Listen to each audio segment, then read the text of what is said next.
What is up, guys? Wraec is here with new video, and today I want to give you guys my first thought on LoS Yorhm Tum, if I think he's going to be good or not. So why am I still talking about the future? Well, the thing is, we don't have the Destiny transition yet because, well, there's no way to get a core of him right now, a full noble core. So having him upgraded to Destiny, well, is just not possible. I'm not quite sure if it was possible to get the core if you skipped on Destiny materials, but that is just a no-go in the end game. So yeah, basically for our purposes it's not possible to get him at Destiny transition right now. Will be something we'll test in future events, and of course, and sadly so, that blocks any way of testing him in the endgame really, because now you can't properly test heroes without Destiny transition. The endgame now, they will lack divine power, they will lack skills, is a bit difficult. So now we're looking at these very basic skills and figuring out if a hero like him can have a use in the meta, if I think he's good. And first of all, I want to start with some gameplay and just show you guys how he performs against SL31. I thought this would be quite interesting just because we have it open. He is available there. Let's put him in slot 1, by the way. And let's just see, he will clear it just because SL31 isn't that difficult for us anymore, actually. Only thing that could happen, of course, is that he's stunned the entire way. We'll see about that. The thing that makes him really good, and the thing that I like about him, he has base dodge again. It's a bit like a carry, and well, carry really, not really Drake. Drake doesn't have base dodge, he does have dodge, and you can see it every now and then that he dodges there. It just got frozen middle animation. That never happened before, but we saw some weird animation stuff happen. And that is pretty good. And his dodge is actually used to charge this ability, which just makes his active skill hit multiple times, gives him a ton of all damage dealt, and he has those chases that always hit the lowest life enemy. Pretty interesting to see overall. I always love to see his animation in combat because he just hits the enemy multiple times and it looks kind of fancy. So that is something I definitely like about this hero. Beyond that, his thing is triggering multiple hits. He's a bit like Mockman in that sense, in which you does a random amount of hits during his active skill. He hits the enemy one time, and if he hits it a second time, it is a hit with a certain extra effect. And you have, of course, the more hits he does, the better, the more damage you do. And his special thing is that you get this glow, and this basically guarantees the full amount of hits. Best thing about it is that the last hit that he can do has Divine Retribution, which is a skill we saw on Tussilago, and this skill does fixed damage. What does that mean? Well, it does mean that this skill is not reduced by any defensive layer. So if the enemy has a crown, that will not do anything against this last hit.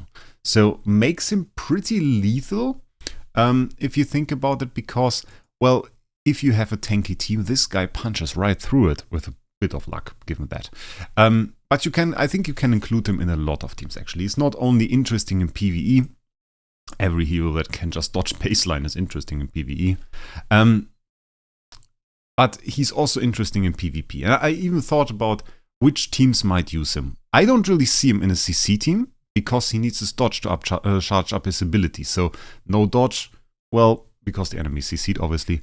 That will certainly make him a bit weaker. But then I thought, well, you're also planning a counterattack team. And the counterattack team, well, that gets hit. So he has a lot of options, or a lot of possibilities to dodge there. And in a team like this, he would certainly be interesting. I could also imagine him as like a main hero to start with, though that is certainly not my métier and certainly not something that I know the most about. One thing that I already think would be kind of a problem is his tenants are a bit bad. Well, partly. One of his tenants is DGN, which is very good. It's one of the best tenants that is actually in the game. So that I very much like. But the other tenant is MFG. And while MFG is a nice hero, that is certainly not the hero you want to build early on. So I figure that might be a bit of an issue. Though you would have to see, maybe somebody builds him and tests him out. I could see it still work. I could still see it very, very interesting. With his sublimations, he actually gets a decent amount of heal that this guy right now doesn't have. We actually don't really have any heal from his base skills, which means we have to use Balance Strike to heal him up again. In his sublimations, there is a lot of heal, so that helps. If he kills a hero, by the way, with the last hit in his active skills, that is something that we should add, he hits the next hero too. So while he is single target, you can sometimes see him wipe out multiple heroes after each other, which looks pretty fancy, looks pretty cool. And in general, you will get a lot of hits out of him, which is kind of great against Unbending Will. And consider as well, we are using a B tier copy here, given with a lot of stats. Maybe, do we have something that we can compare him with? Yeah, that bug that I saw as well. Sometimes he just stays on the enemy side.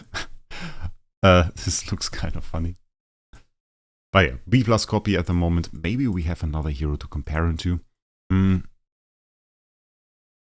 We have a DTV. Given that it's not a homeowner though, A tier SDE seems like a bit of a stretch, honestly. Maybe let's try and compare it to the DTV. Let's see if this guy got gear. Well, he's not really V4. That's a bit of an issue. Same artifact now on him. Let's see what the DTV does against a stage like this. I figure he will have a lot more problems. So, yeah, let's see what he does. Just so we get a bit of a comparison, because my stats obviously are quite high. So you can see even this DTV, not being V4, survives quite well and does a decent amount of damage. I figure we will probably lose this though.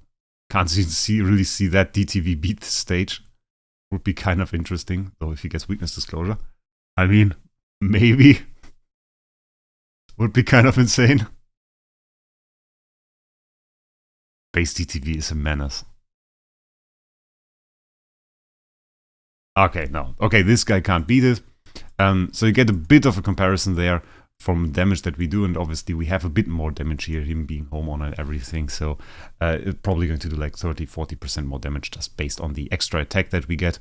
But still, I think you will see that he also can do a lot of damage single target. One thing that I don't really see him see him do well is boss damage. We couldn't really test that yet, but I feel like killing an enemy is still a big part of his kit, so he might have a bit of a problem there. Also, he doesn't have the scaling LFA and Ferrocene Vesa as great boss damage he does have. Ferrocene Vesa building up multiple stacks of her, I think it's called Well of Radiance, which lets her hit multiple enemies or hit them multiple times with her active skill. LFA, of course, stealing attack, having this unique boss damage multiplier, makes him quite a beast for that. So let's see if we can finish that. We are lacking a bit of damage, but it's just enough to beat it.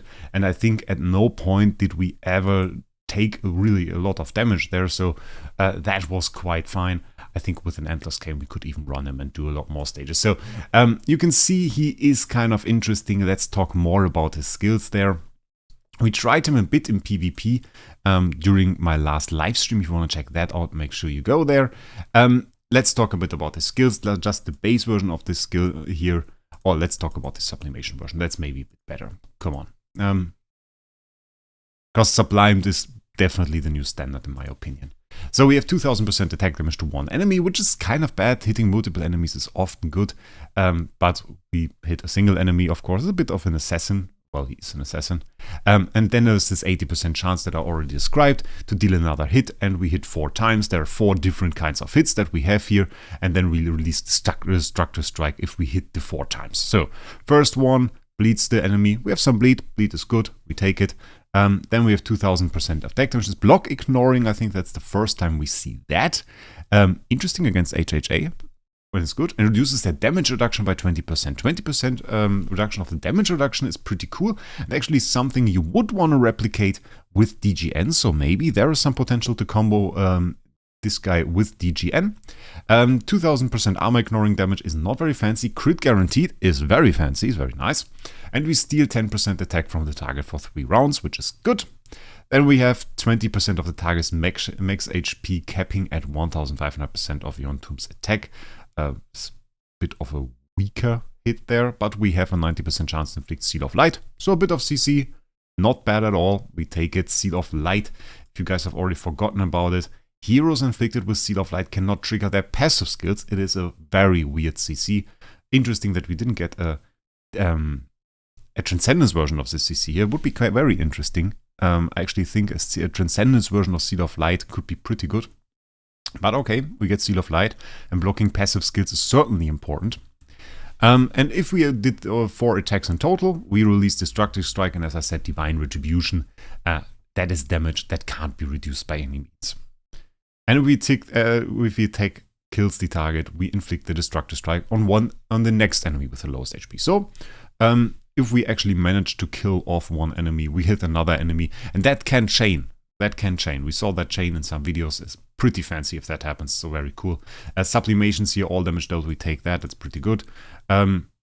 We can take the HP restoration if you want to heal on active skill. That basically gives you the heal of Balance Strike easily. It's okay. That one, I have no idea why they included that even. It is like increases the skill damage of the next extra attack by 10%. That's 2000% attack damage. With 10% skill damage, that's usually additive, so it would be 2010. Okay. Like 0.5% damage increase. If you think that's good, alright. I don't think so. The basic is not that fancy. It's we deal 750% of block and dodge ignoring damage. I guess that's alright. To one enemy with the lowest HP, we can't crit with that. And then we can do that 3 times. So it's a bit like the active skill. We do a lot of hits, which is in general good. I mean, like if you hit the 35%, do 5 hits, you could in theory put one enemy down and delete all of his layers of unbending will and still have one more hit to strike him down, which is kind of fancy. We gain 1 layer of Breath of Starkness 3, which increases our all damage dealt by 8%. Apparently permanently. There's no timer on that, so that's pretty good. The sublimations here are kind of interesting. We get 80% skill damage, which, by the way, bit weird that they wrote it like this. I mean, like, I get that they probably want to say we go from 750% to 830%, but they write skill damage and skill damage. I can't really show you guys that here. Skill damage buffs the damage of the active skill. That's a basic skill. I hope they compensated for that and coded that right, because if we get 80% skill damage for this, that would actually change nothing. So, yeah, kind of interesting. There's a 90% chance to inflict Seal of Light, pretty good. And we have this last one, which is very fancy. They cannot land a crit effect. So then this can crit, which is actually quite good. If you want to have a strong basic skill, you want to have the full sublimations. I would overall say that's not the most important sublimation for this basic skill, because I still feel like we do most of our damage with the active skill. The passives here are much more important. Let's get into that. When an ally releases an active skill or basic attack, those are the chases that we do. We attack one enemy with the lowest HP 1 time, 600% attack damage. And 50% chance to deal 2 times damage, 35% chance to deal 3 times damage, and we increase our speed by 6 for 2 rounds. Let's compare that, by the way, to the V4 version. Looks pretty similar. We have 50%, 35%, 50% to deal 2 and 35% to deal 3. And if we compare that, we actually get we have the 50% to deal 2, 35% to deal 3, but we deal more damage, so it's still pretty interesting. The passives, again, the HP attack buff, we know each chase and attack restores self HP equal to 10% of the damage dealt. It's a pretty cool sublimation, I think. If you go for heal, I think this is even stronger than this one, actually. This one will be probably a full heal, but with this you can heal while your hero isn't even attacking. So that is way stronger actually than the other one. And then we have this one, each chase and attack has 50% chance to gain 1 layer of Breath of Sparkles, and we will see in a second why Breath of Sparkles is actually good. Breath of Sparkles is included into Divine Sparkles Blessing. When taking active skills or basic attacks, there's a 35% chance to dodge this attack. I think in the V4 version it's 25%, so get this sublimation. If the dodge is successful, self has 100% chance to gain 1 layer of Breath of Sparkles free If not, additionally increases self-dodge rate by 10%. When Breath of Sparkles is stacked to 5 layers, consume all layers of them to grant self-majesty of Divine Sparkles and 100 energy.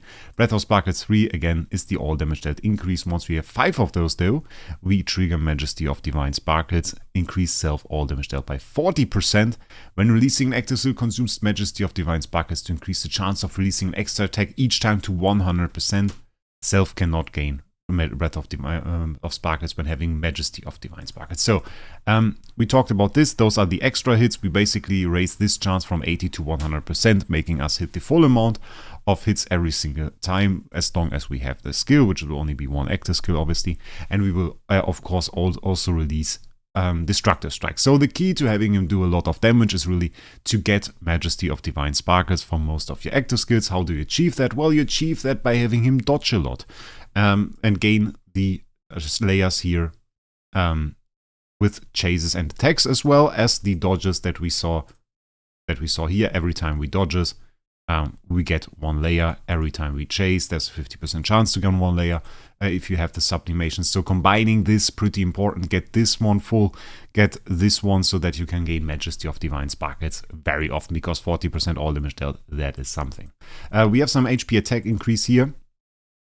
We have an attack buff with a dodge, not too important, nice to have. And then when self gains Majesty of Divine Sparkles, increases all allies excluding self all damage dealt by 12%. So a very nice all damage dealt buff for your entire team. I would definitely recommend going for that as well. For my sublimations that I would recommend, let's conclude on that, or let's summarize that. Get this full passive skill, it's definitely worth it. Get this full passive skill, it's definitely worth it. Regarding the order, make sure you get this one first. This one node is definitely very important. 35% chance dodge and a higher chance to dodge will definitely increase your overall survivability by quite a lot. The main node of the active skill is pretty important because, well, we gain a pretty major increase in our damage there. Increase all damage dealt is good. If you want to get the heal, get this. I think you can disregard the basic skill for now. At the end, you will need it if you want to go for Destiny Transition, obviously. This one is not very important. I have no idea why this is just 10%. If it's just the damage of the next one by 10%, it would be, I mean, at least something. But if it's just the skill damage increased by 10%, not very major. I have no idea if this even works. Then the chases, I mean, the two passives here, passive 2 and 3, are super important. And for the active skill, basically only need the first 2 nodes, and then you will be kind of set, kind of alright, and will do huge damage. So that is in regard to the sublimations. We have a core as well.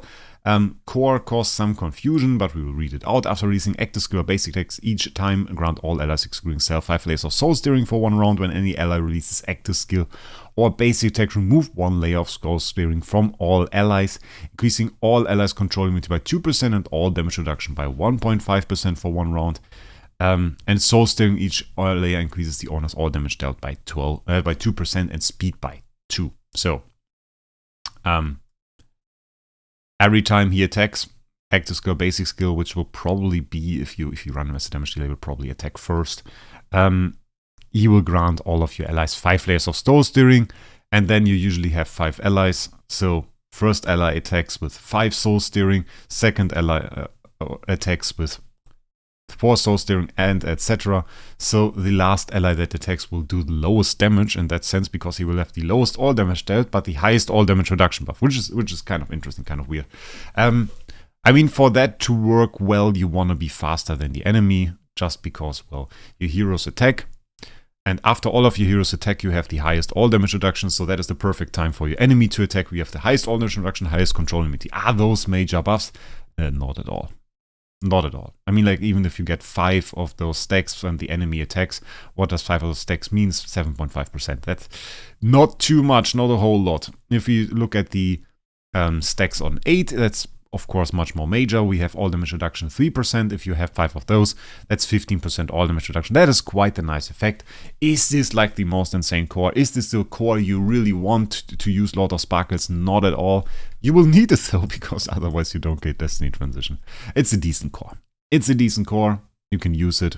Keep in mind, you want to be faster than the enemy in the best case to make use of the all damage reduction.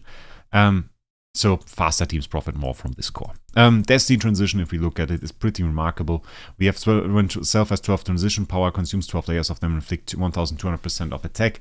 Divine retribution on all enemies. We talked about on all backline enemies. We talked about that a second ago.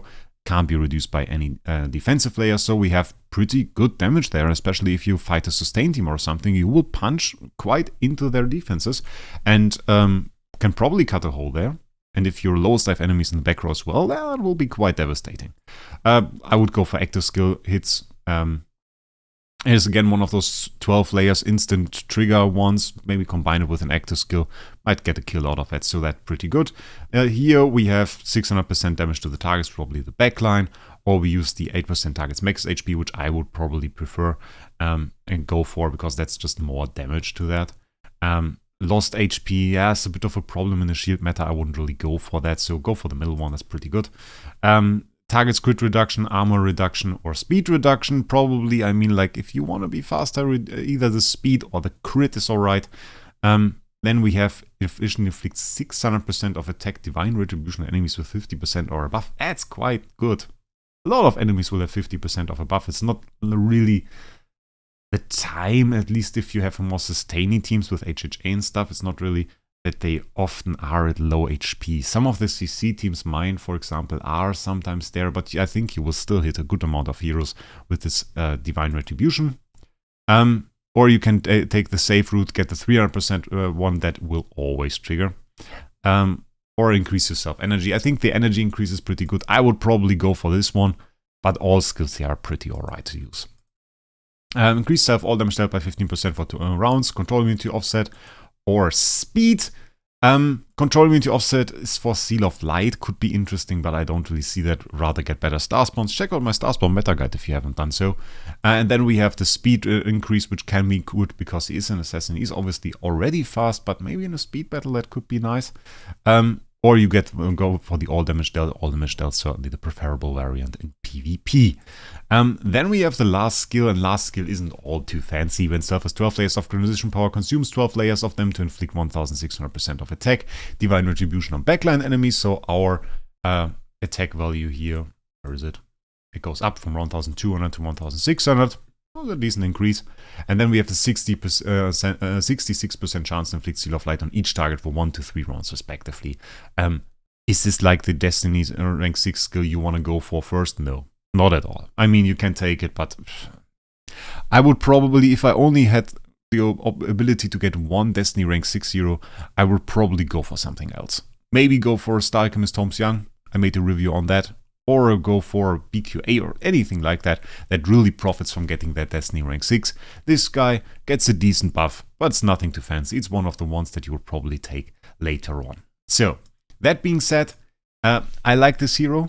I like him a lot. It's very fancy. Let's do another stage, by the way, in Sealand. I want to see him fight there again. Could be quite good. In PvP, it basically looks the same. I think we need some damage increase, though. Let's take the Antler's Cane for the end and go for it. What do we do with this hero now? I think I can include him in some way into my team. I could see that. The question is, will we get to use it? Will we get a nice copy of him? And I don't know about that just now. I think it will depend very majorly on what happens in the next gala.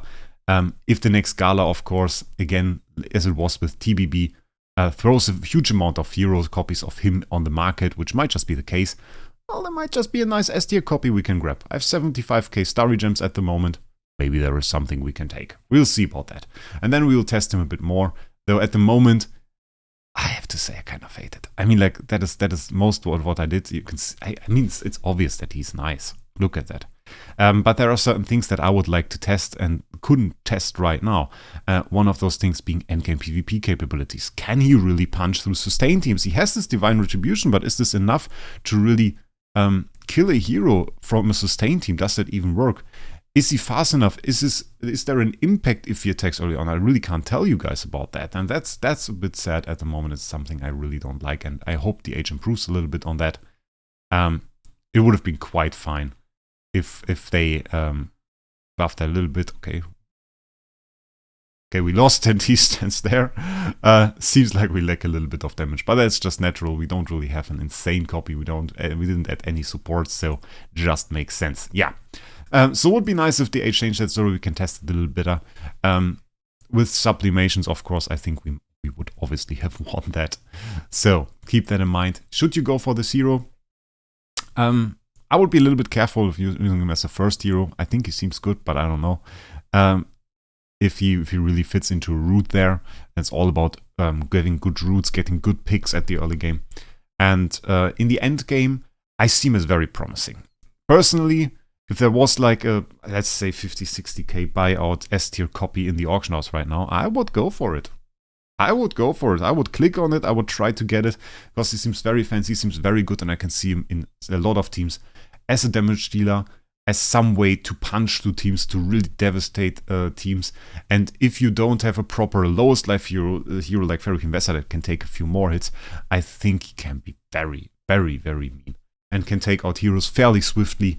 And Unbending Will won't do you too much good against a hero that does 6 to 5, 6, 7, 8 hits per active skill. So that is something to keep in mind. That being said, ask me your questions if you have any. Maybe we can test some stuff on him in the next video. There will be definitely one more video with sublimations and Destiny transition and everything once we have that ready. It will probably be the next big event, which is next week. Next week is New Year's. Maybe that's already possible there. For now, if you want to go for him, it will be a good hero. Have a great day. See us in the next one.